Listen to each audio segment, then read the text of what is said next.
Everyone, मैं ज्योति पारिक और आपका हमारे महाविद्यालय श्रीमती मोहरी देवी तापड़िया कन्या महाविद्यालय के इस यूट्यूब चैनल में आपका स्वागत है।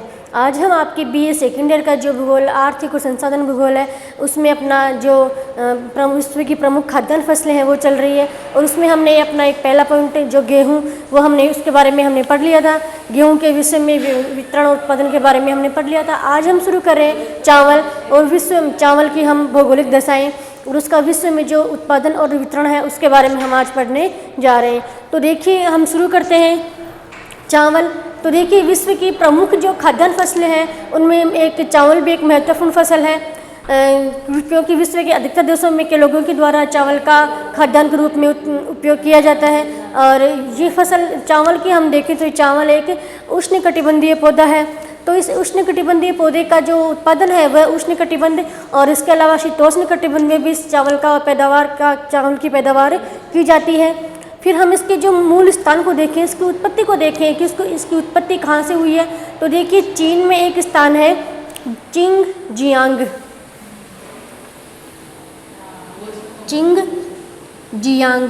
तो चिंगजियांग नामक स्थान पर इस चावल की उत्पत्ति हुई थी और सबसे पहले इसी स्थान पर चावल का पैदावार किया गया था। उसके बाद विश्व के अन्य भागों में और मुख्य रूप से जो एशिया दक्षिणी और पूर्वी एशिया है उस दक्षिणी पूर्वी एशिया में भी चावल का उत्पादन शुरू कर दिया गया।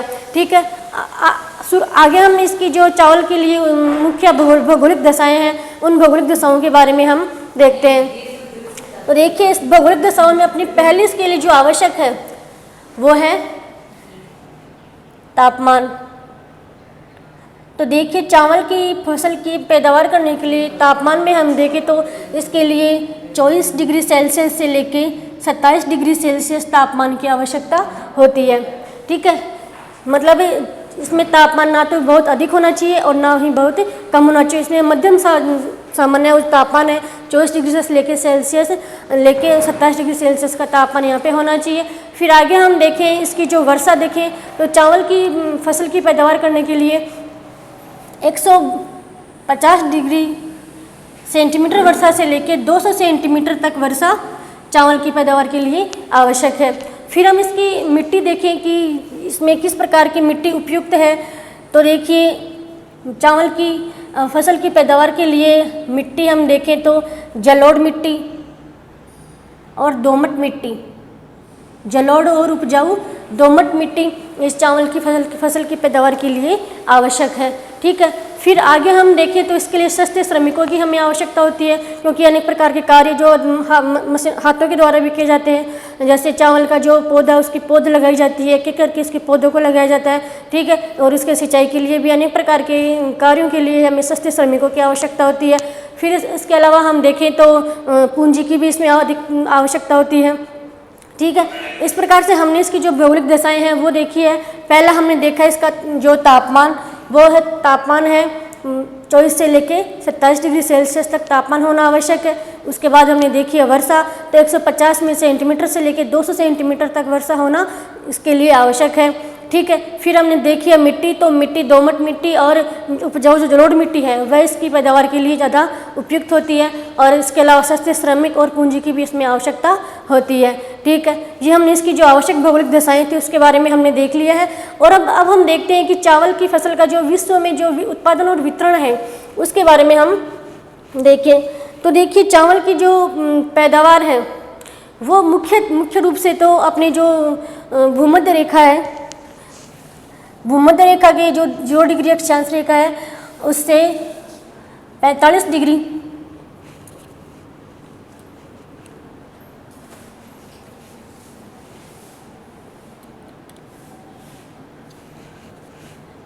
ये आपकी 0 डिग्री अक्षांश रेखा है, भूमध्य रेखा।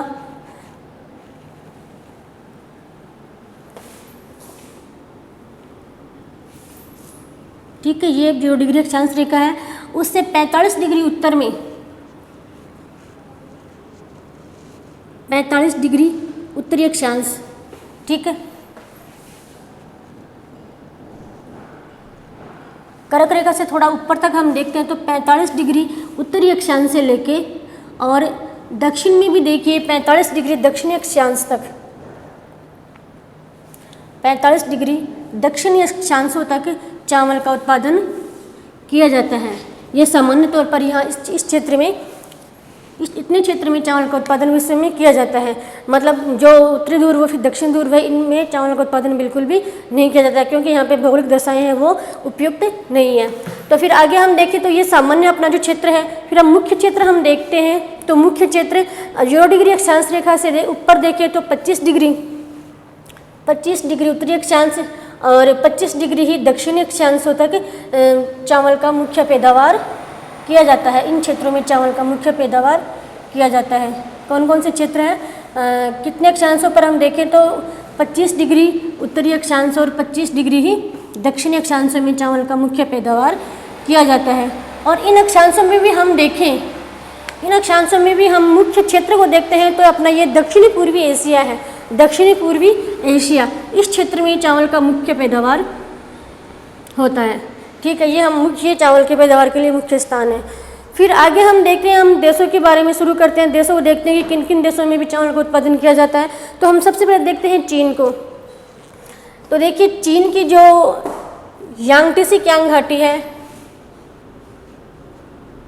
यांगत्से कियांग और सिक्यांग, यांगत्से कियांग और सिक्यांग नदी घाटी है। इन नदी घाटियों में मुख्य रूप से चावल की पैदावार की जाती है। और उसके अलावा हम देखें तो चीन में जेचुआन बेसिन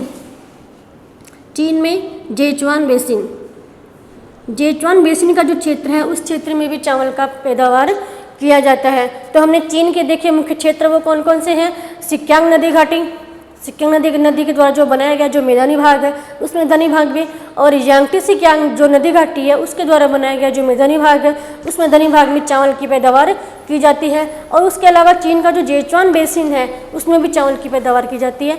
फिर हम देखते हैं अपना भारत। तो देखिए भारत में हम देखते हैं तो भारत के जो मुख्य क्षेत्र है वह गंगा ब्रह्मपुत्र का जो डेल्टाई क्षेत्र है, गंगा और ब्रह्मपुत्र नदी का जो डेल्टाई क्षेत्र है उस डेल्टाई क्षेत्र में मुख्य रूप से भारत में चावल की पैदावार की जाती है।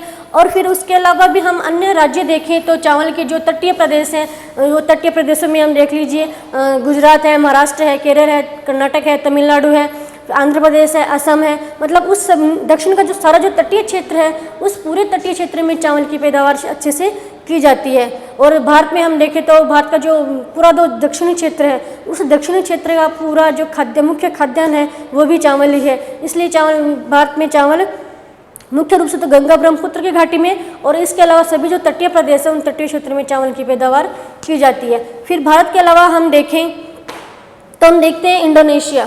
तो इंडोनेशिया के देखिए जो जावा और सुमात्रा के जो द्वीप हैं, जावा और सुमात्रा में भी मुख्य रूप से चावल की पैदावार की जाती है। ठीक है, फिर आगे हम देखते हैं थाईलैंड। तो थाईलैंड में भी देखिए, थाईलैंड को चावल का भंडार कहा जाता है। क्यों? क्योंकि थाईलैंड में जितनी खपत नहीं होती है चावल की उससे अधिक कहीं चावल का उत्पादन किया जाता है। तो इसीलिए थाईलैंड को चावल का घर कहा जाता है या फिर भंडार कहा जाता है, क्योंकि थाईलैंड की जनसंख्या तो चावल की कम है और वहाँ पे चावल का उत्पादन अधिक हो रहा है। मतलब चावल की जितनी वहाँ पे आवश्यकता है उससे अधिक चावल की पैदावार थाईलैंड में की जाती है, इसलिए इसको विश्व का चावल का घर कहा जाता है। आगे हम देखें तो जापान में देखते हैं तो जापान की जो द्वीप है, पश्चिमी द्वीप है, शिकाकू है, होन्शु है, टोक्यो है।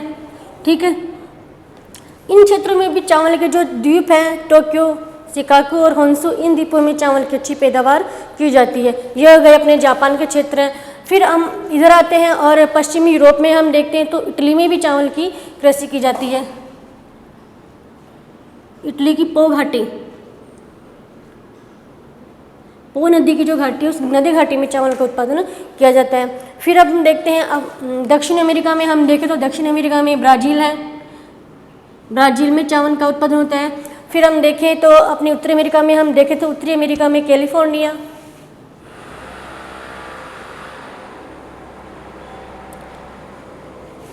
कैलिफोर्निया और उसके अलावा जो अन्य क्षेत्रों में हम देखें तो